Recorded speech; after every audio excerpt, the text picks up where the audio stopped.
మీకు ఈ విషయం తెలుసా?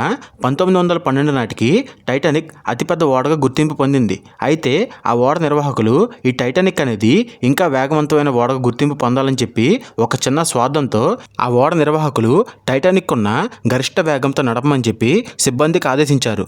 దీంతో వేగాన్ని నియంత్రించుకోలేక 1912 ఏప్రిల్ 14 రాత్రి సముద్రంలోని మంచుకొండను టైటానిక్ ఢీకొనగా ఏప్రిల్ 15 తెల్లవారుజామున 2 గంటల 20 నిమిషాల సమయంలో సముద్రంలో మునిగిపోయింది. అయితే ఈ టైటానిక్ మునిగిపోయినప్పుడు చాలామంది జనాలు చనిపోయారు. అలాగే చాలా ఆస్తి నష్టం కూడా జరిగింది. అయితే నా దగ్గర 2 ఆప్షన్స్ అయితే ఉన్నాయి. ఆ 2 ఆప్షన్స్లో ఏ ఒక్కటి జరిగినా కూడాను జనాలందరూ చనిపోయేవాళ్ళు కాదు. అలాగే టైటానిక్ కూడా బాగుండేది. ఆ ఆప్షన్స్ ఏంటంటే, ఆప్షన్ నెంబర్ 1 ఏంటంటే మంచుకొండలు అయితే ఉన్నాయి. ఆ మంచుకొండలు ఉన్నాయని చెప్పి ఇతర ఓడల సిబ్బంది ఈ టైటానిక్ సిబ్బందికి కూడా సందేశాలు పంపించారు. కానీ వాటిని వీళ్ళు నిర్లక్ష్యం చేశారు. అందుకని చెప్పి ఇలా జరిగింది. ఒకవేళ కనుక వాళ్ళు ఇచ్చిన సందేశాన్ని వీళ్ళు కనుక ఒప్పుకొని పడవని ఇంకో వైపుకి తిప్పుంటే కనుక ఈ నిర్లక్ష్యం అనేది జరిగేది కాదు.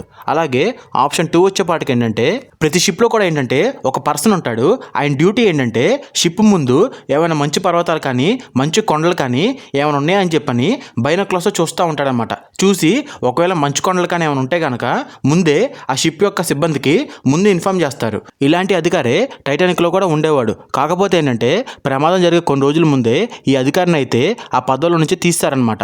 అందుకని చెప్పి ఆ ముందు వచ్చే మంచుకొండని ఎవరు చూడలేక ప్రమాదం జరిగి 1500 మందికి పైగా ప్రాణాలు కోల్పోయారు. ఒకవేళ కనుక ఈ 2 ఆప్షన్స్లో ఏ ఒక్కటి జరిగినా కూడాను ఎవరు చనిపోయేవాళ్ళు కాదు. అలాగే ఎలాంటి ఆస్తి నష్టం కూడా జరిగేది కాదు. మరి ఈ వీడియో మీద మీ అభిప్రాయం ఏంటి కింద కామెంట్ రూపంలో తెలియజేయండి.